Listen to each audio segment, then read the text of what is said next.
Hi everyone, it's Jessica and I'm excited for another Makers with Heart video collaboration. This month my friends and I are focusing on what would be our favorite scrapbooking product from close to my heart. Now, that's kind of like trying to pick your favorite child, right? Obviously I love our stamps and the coordinating thin cuts. That's something that I've always loved, but I wanted to focus on something that maybe was like the unsung hero, things that I love that are just kind of like flying under the radar. So I picked two things actually. The first is the Mix-In paper pack, and this one here is from May and June. I love all of these fun bright colors, but it's not just this particular Mix-In pack, but any of them. They are always my favorite paper collection, and I love them for a lot of reasons. And my other favorite thing is a tool, which is this piercing tool. I reach for it all the time, and again, it's one of those things that I just kind of don't really mention. So yeah, those would be my favorite things from close to my heart, above and beyond the stamps.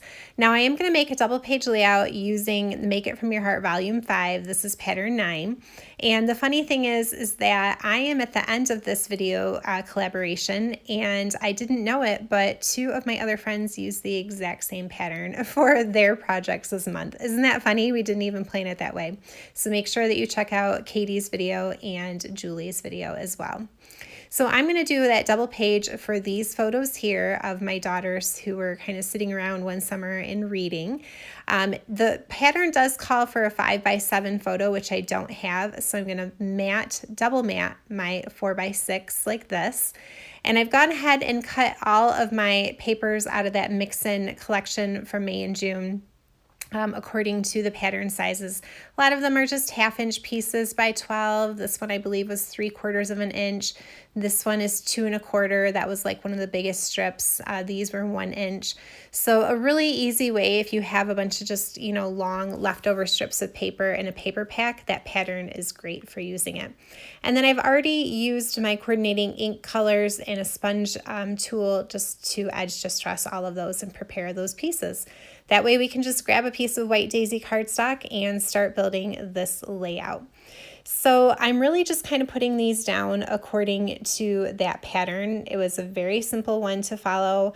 I've never actually used this particular pattern before, but I really enjoyed it.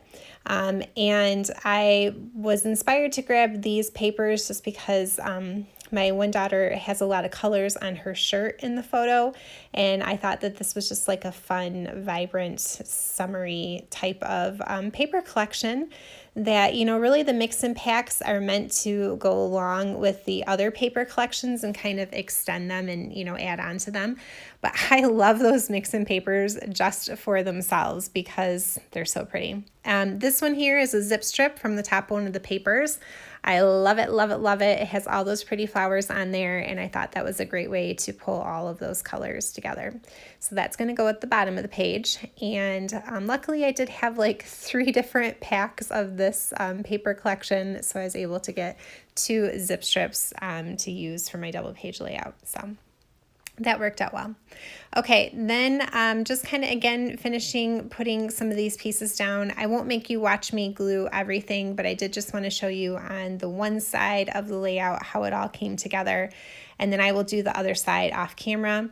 Here I almost glued my photo down, but then I remembered that, I needed to do a few things first before I did that, so that's why that adhesive was on the back there.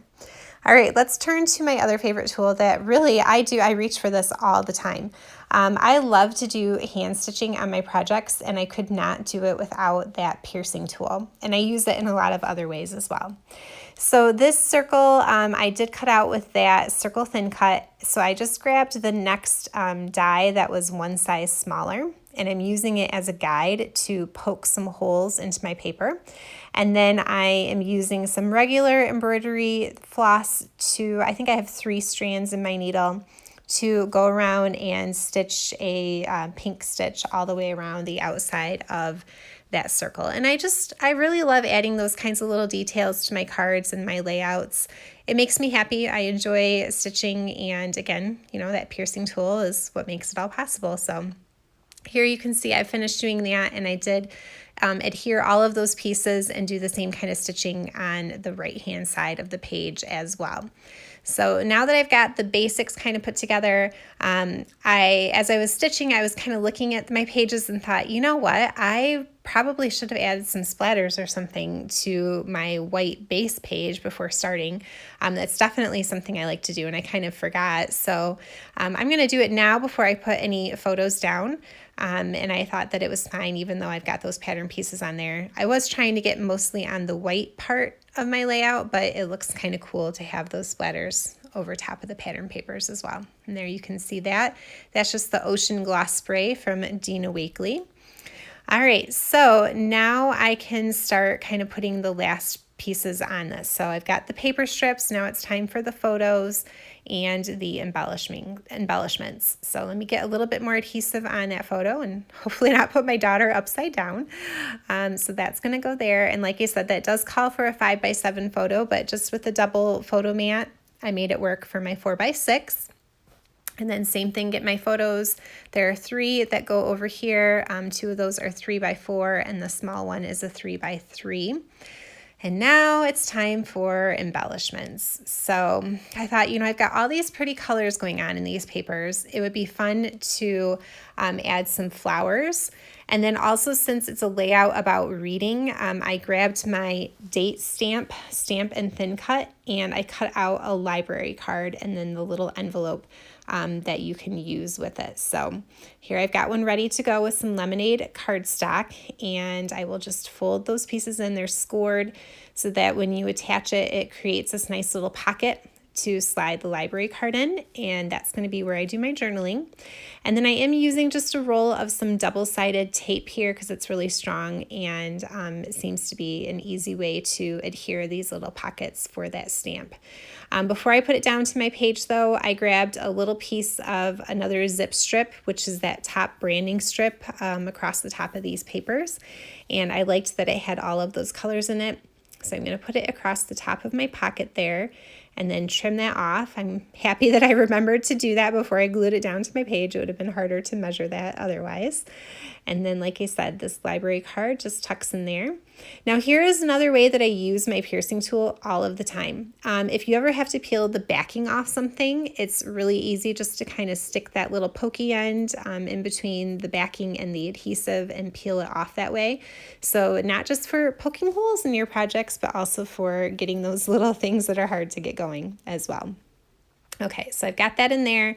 And then, like I said, I want to use some flowers and things. And then, I did stamp this. That date stamp does have like a bunch of dates and numbers and words in there. So I stamped "This is the best," and then it was from August 2018.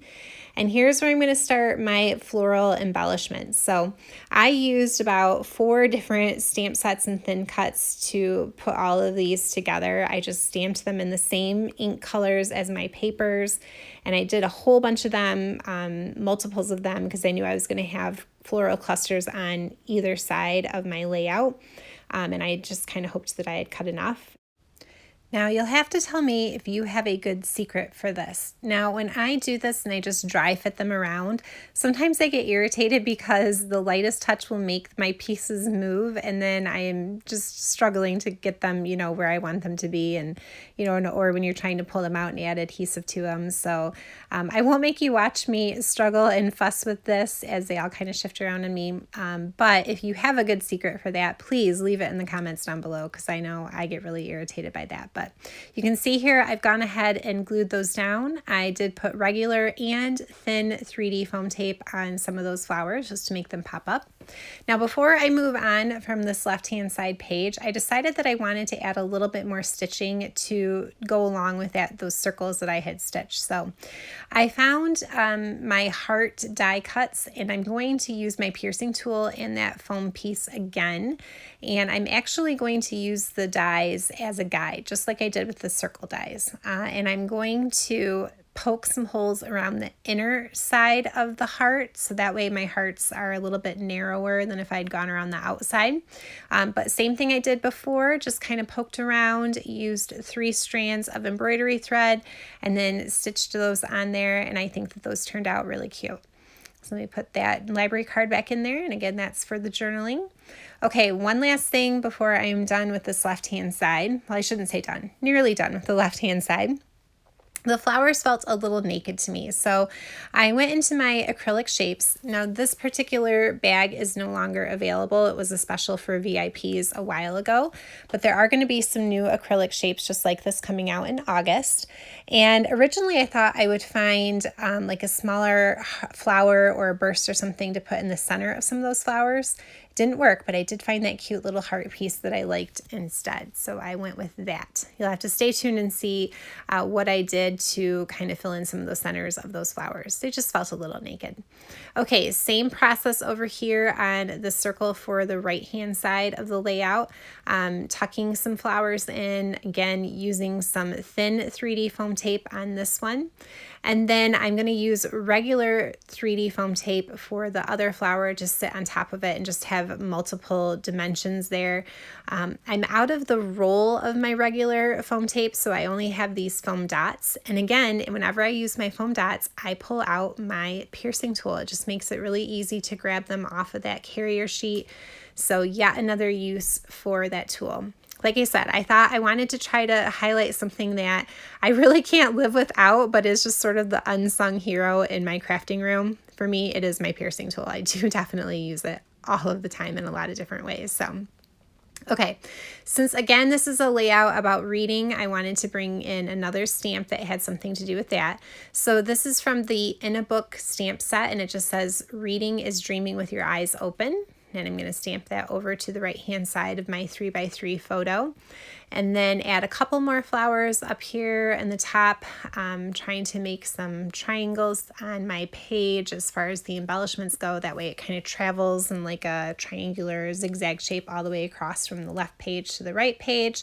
And then again, I want that repeating element of some stitched hearts like I had over on the left side. So I do the exact same process, poking some holes with my piercing tool and then stitching a little heart up in that top corner.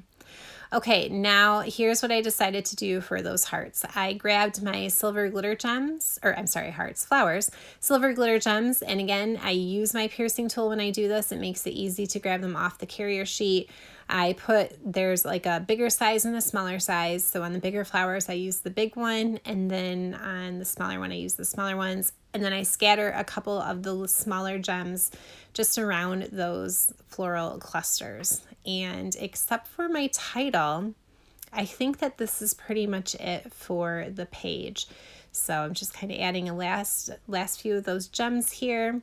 If you have not seen the other ladies' projects yet, you should definitely check them out and see what everybody's favorite products are. Tomorrow is Kim, and yesterday was Lori's, and then Kim is going to be the one kind of wrapping up the week for us here. So I will leave a link and a playlist down below. So make sure that you check out my friends and their projects this week as well. All right, finishing up a few little touches with my Lemonade shimmer brush, which I know you really can't see on camera, but in person is just so pretty with all that sparkle and shine, and it adds a really nice finish to those flowers. Okay. I think that's about it.